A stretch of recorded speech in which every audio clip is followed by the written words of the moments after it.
When he was diagnosed with muscular dystrophy at the age of 2, my grandfather was quick to assemble a team of rehab therapists and special educators to stimulate his body and brain at that early critical stage. The therapy he received we now call early intervention therapy, and according to the WHO, is essential for children under the age of 6 with all forms of disabilities. My uncle was lucky. He lived in an urban area where rehab specialists were available, and my grandfather had the financial resources. However, in rural areas around the world, many children are not identified as having a disability at an early age, and if identified, a lack of therapists, remoteness, and exorbitant costs prevent families from accessing the therapy their children need.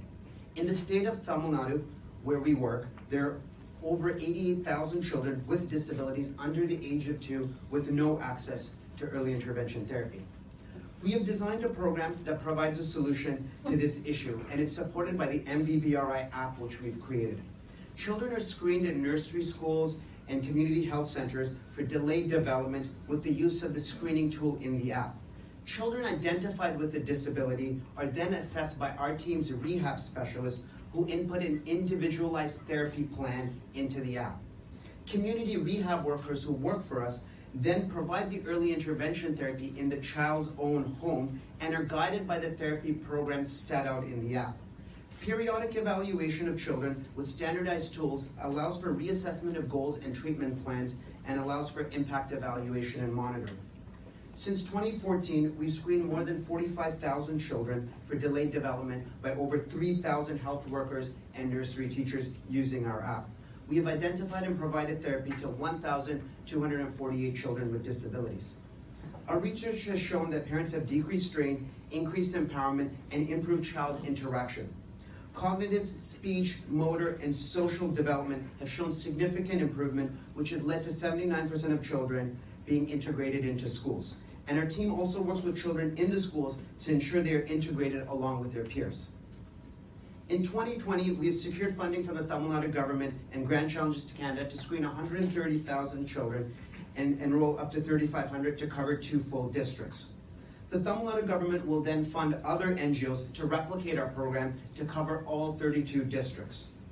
The Solve community can give us the support to help us transition from an NGO that provides direct service to a center of excellence, where we train, support, and monitor other NGOs. This will allow us to take our model not just to Tamil Nadu, but to other states and globally, so that every child can reach their maximum potential, even if they have a disability. Thank you. Pressing issue, congrats on the voting so far. The question is about quality still. Studies show that during the early years, it's more important to have quality education than to be in school at all. So how are you going to, but the statistics also show that teachers don't know how to deal with kids with disability, that the other students don't know how to deal with kids with disability. How are you going to tackle that? So many of our kids, when they're in school, the community rehab workers, we provide therapy in home, but we also provide therapy in school. Because during the day, they may not be at home, they may be in school. So that gives our community rehab workers an opportunity to see these children in school and advocate. They advocate to teachers about inclusion. They advocate for, a lot of times they've advocated for accommodations, accessibility. And so our goal is to really integrate the children into school along with their peers into mainstream schools, not to have them segregated in other schools or, I think that's, does that answer your question? Michael, I'm Jim. I'm curious about your choice to employ the community workers, and wonder about what went behind that, and as you think about scaling to less of a direct service organization, what steps do you see in terms of who you would employ at what level, and what the implications would be? So how you would, I'm curious about whether or not that's the best use of capital at the moment. Right, so we thought hiring community rehabilitation workers would allow us to empower the local women in the community. A lot of the women that we hire have a direct connection, so they may have a child with a disability themselves, or their child might have been in our early intervention program, or they themselves may have a disability. So it gives us an opportunity to empower them, and it really ensures fidelity when they're employed staff. If they're volunteers, it's harder to sort of control the fidelity of the treatment. And we have a pretty rigorous training program for them. They have 10 days of training when they first start up, and they have ongoing training every few months. We give them a lot of resources, so we're really trying to develop their skills.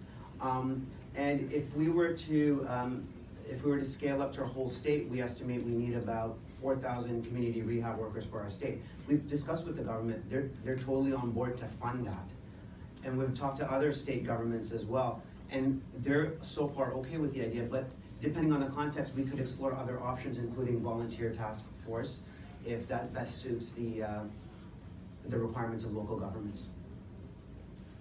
It does seem like a lot of the value of your program comes from the people involved, the direct service. How important is the app and the related technology? The app is important in the connection it provides between the community rehabilitation work and the rehab specialist. So the rehab specialist sets out the individualized therapy plan, and the community rehab workers then institutes it. And most importantly, it allows for a lot of data collection. So we're able to collect data on every visit, what the community rehab worker is doing, what their time in, time out was, what the time spent with the child is, as well as the developmental scores in various domains of development.